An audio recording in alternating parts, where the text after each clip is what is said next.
Welcome to Navis kitchen. నేను మీ నవనీత.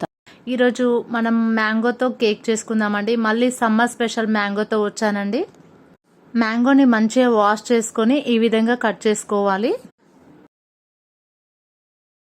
ఇప్పుడు ఒక మిక్సీ జార్ తీసుకొని అందులో 1 కప్పు బొంబాయి రవ్వ వేసుకోవాలి.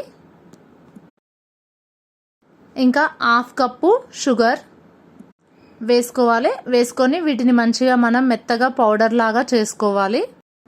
చూసారు కదండి, ఈ విధంగా మెత్తగా పౌడర్ లాగా మిక్సీ చేసుకోవాలి. ఇందాక మనం తొక్క తీసి ముక్కలుగా కట్ చేసుకున్న మ్యాంగో ఉంది కదండి, అది 1 కప్పు నిండుగా ఇందులో వేసుకోవాలి. ఇంకా 1/2 కప్పు మిల్క్, ఒక 2-3 స్పూన్ల ఆయిల్, ఇవన్నీ వేసుకొని మళ్ళీ ఒకసారి మిక్సీ పట్టుకుందాం. చూసారు కదండి, మంచిగా పేస్ట్ లాగా తయారైంది. దీన్ని ఒక బౌల్లోకి వేసుకోవాలి.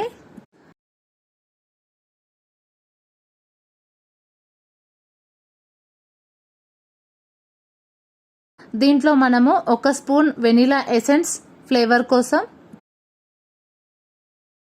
ఒక 1/2 స్పూన్ బేకింగ్ పౌడర్, ఒక 1/2 స్పూన్ బేకింగ్ సోడా వేసుకొని స్లోగా కలపాలి.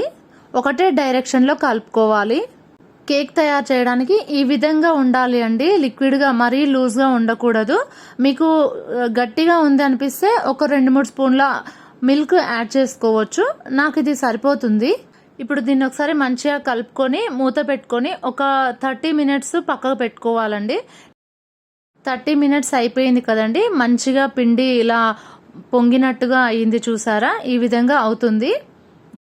ఈ కేక్ చేయడం కోసం ఒక గిన్నెని తీసుకొని ఆ గిన్నెకి ఆయిల్ పూసి ఆ గిన్నె చుట్టూరా మొత్తం పిండిని వేసుకోవాలి. ఈ విధంగా కేక్ అంటుకోకుండా రావడం కోసమని ఈ విధంగా పిండి చల్లాలి.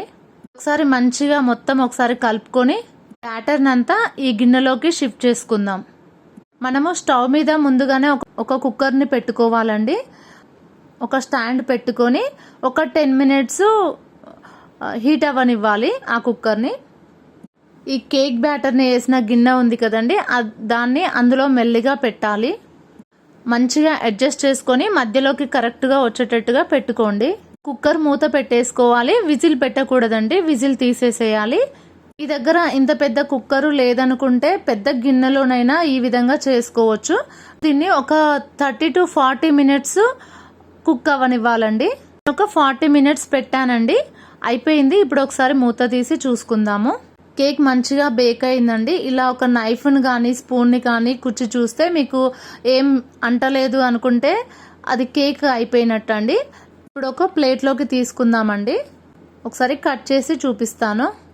ఇంతేనండి కేక్. ఈ విధంగా మీరు కూడా ట్రై చేసి చూడండి, చాలా బాగుంటుంది. టేస్ట్ మాత్రం సూపర్గా ఉంటుంది.